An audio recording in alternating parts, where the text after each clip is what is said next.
السلام علیکم پیارے دوستو، سیرت محمد مصطفیٰ صلی اللہ علیہ وسلم کے ٹاپک نمبر 9 میں آج کا ہمارا موضوع ہے قبول اسلام حضرت حمزہ رضی اللہ تعالیٰ عنہ اور سرداران قریش کی طرف سے حضور اکرم صلی اللہ علیہ وسلم کو مال و دولت اور حکومت کا لالچ۔ اس کا مطالعہ کریں گے۔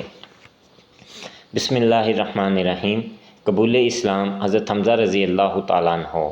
ایک روز حضور اکرم صلی اللہ علیہ وسلم کوہ صفا کی طرف سے گزر رہے تھے۔ ابو جہل وہاں موجود تھا۔ اس نے حضور اکرم صلی اللہ علیہ وسلم کو برا بھلا کہا۔ آپ صلی اللہ علیہ وسلم نے ابو جہل کے ناشائستہ کلمات کا کوئی جواب نہیں دیا۔ عبداللہ بن جدعان کی باندی اس سارے منظر کی چشم دیدہ گواہ تھی۔ آپ صلی اللہ علیہ وسلم کے چچا حضرت حمزہ رضی اللہ تعالیٰ عنہ شکار کے لیے گئے ہوئے تھے۔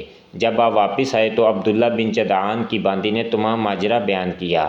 حضرت حمزہ رضی اللہ تعالیٰ عنہ حرم میں پہنچے تو ابو جہل ایک جماعت کے ساتھ بیٹھا تھا۔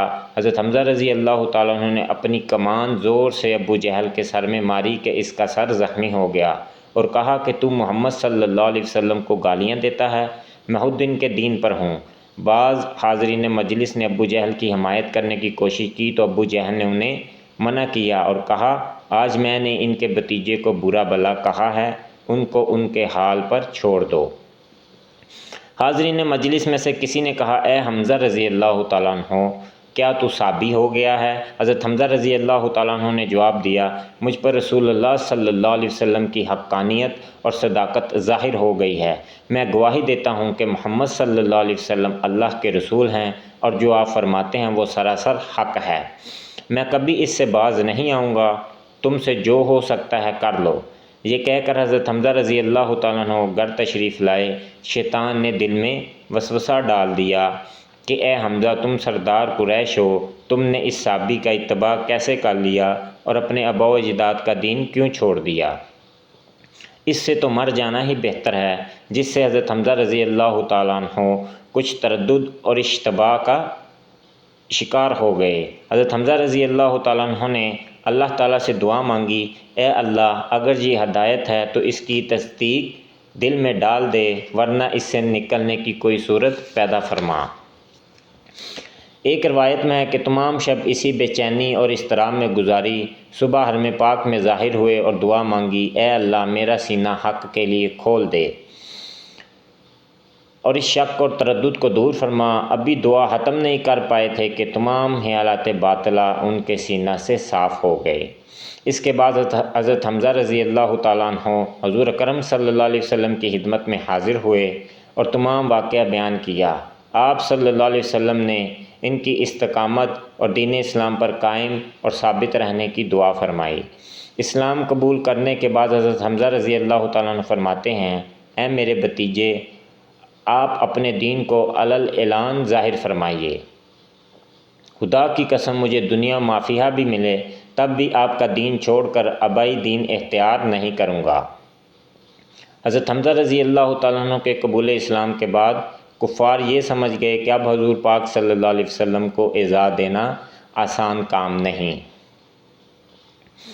سرداران قریش کی جانب سے حضور اکرم صلی اللہ علیہ وسلم کو مال و دولت اور حکومت کا لالچ۔ قریش مکہ میں ابو جہل، عتبہ، شیبہ، ولید بن مغیرہ، امیہ بن خلف، اسود بن مطلب اور دیگر رؤساء نے مشورہ کیا اور عتبہ بن ربیعہ کو حضور اکرم صلی اللہ علیہ وسلم سے گفتگو کے لیے منتخب کیا۔ عتبہ بن ربیعہ کہانت، سحر اور شعر گوئی میں اپنے زمانہ کا یکتا تھا۔ عتبہ بن ربیعہ حضور اکرم صلی اللہ علیہ وسلم کے پاس آیا اور کہنے لگا، اے محمد صلی اللہ علیہ وسلم، آپ کے حسیب و نصیب، لائق و فائق ہونے میں کیا کوئی تردد نہیں، مگر افسوس کہ آپ نے تمام قوم میں تفریق ڈال دی، ہمارے بتوں کو برا بھلا کہتے ہیں، آباء و اجداد کو احمق اور نادان بتلاتے ہیں، اس لیے میں کچھ کہنا چاہتا ہوں۔ آپ صلی اللہ علیہ وسلم نے فرمایا، اے ابو الولید، کہو میں سنتا ہوں۔ عتبہ نے کہا، اے میرے بھائی کے بیٹے، تمہارا ان باتوں سے کیا مقصد ہے؟ اگر تم مال و دولت کے خواہاں ہو تو ہم سب تمہارے لیے اپنا مال جمع کریں گے۔ کہ بڑے سے بڑا دولت مند بھی تمہاری ہمسری نہیں کر سکے گا۔ اگر تم شادی کرنا چاہتے ہو تو جس عورت سے اور جتنی عورتوں سے شادی کرنا چاہو ہم شادی کروا دیں گے، اور اگر عزت اور سرداری مطلوب ہے تو ہم سب آپ کو اپنا سردار بنا لیں گے۔ اگر حکومت و ریاست چاہتے ہو تو ہم آپ کو اپنا بادشاہ بنا لیں گے، اور اگر تم کو عصیب ہے تو تمہارا علاج کرائیں گے۔ آپ صلی اللہ علیہ وسلم نے فرمایا، اے ابو الولید، جو کچھ تم کہنا چاہتے تھے کہہ دیا؟ عتبہ نے کہا، ہاں۔ آپ صلی اللہ علیہ وسلم نے فرمایا، اب میں جو کہتا ہوں تم سنو۔ مجھے نہ تو مال و دولت درکار ہے، نہ تمہاری حکومت و سرداری مطلوب ہے۔ میں تو اللہ کا رسول ہوں۔ اللہ نے مجھے تمہاری طرف پیغمبر بنا کر بھیجا ہے، اور مجھ پر کتاب اتاری ہے، اور مجھے حکم دیا ہے کہ میں تمہیں اللہ کی طرف سے ثواب کی بشارت سناؤں اور اس کے عذاب سے ڈراؤں۔ میں نے تم تک اللہ کا پیغام پہنچا دیا اور بطور نصیحت و خیر خواہی اس سے تمہیں آگاہ کر دیا۔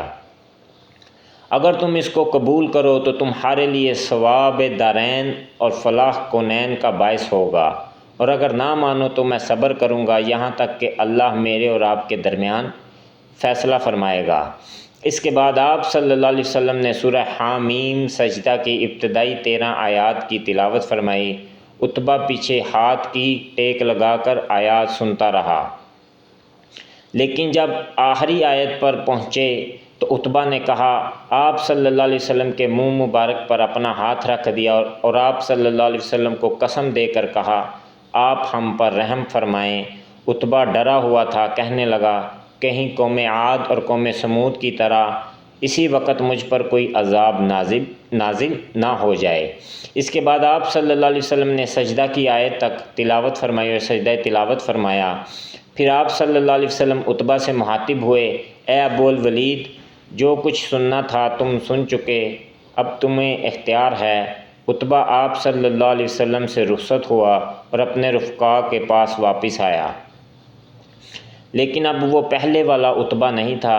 چنانچہ ابو جہل بول اٹھا، عتبہ وہ عتبہ نظر نہیں آتا۔ عتبہ تو صابی ہو گیا۔ عتبہ نے کہا، میں نے ان محمد صلی اللہ علیہ وسلم کا کلام سنا، نہ وہ شعر ہے، نہ وہ سحر ہے، اور نہ وہ کہانت ہے، وہ تو کوئی اور چیز ہے۔ اے میری قوم، اگر تم میرا کہنا مانو تو محمد صلی اللہ علیہ وسلم کو ان کے حال پر چھوڑ دو۔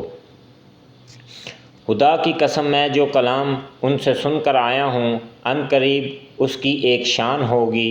اگر عرب نے ان کو ہلاک کر دیا تو تمہیں فکر کی ضرورت نہیں، اور اگر محمد صلی اللہ علیہ وسلم عرب پر غالب آ گئے تو ان کی عزت تمہاری عزت ہے، ان کی حکومت تمہاری حکومت ہے، اس لیے کہ وہ تمہاری قوم سے ہیں۔ قریش نے کہا، اے ابو الولید، محمد صلی اللہ علیہ وسلم نے تم پر سحر جادو کیا ہے۔ عتبہ نے کہا، میری تو یہی رائے ہے، تم جو چاہے کر لو۔ اللہ تعالیٰ آپ کا حامی و ناصر ہو۔ السلام علیکم۔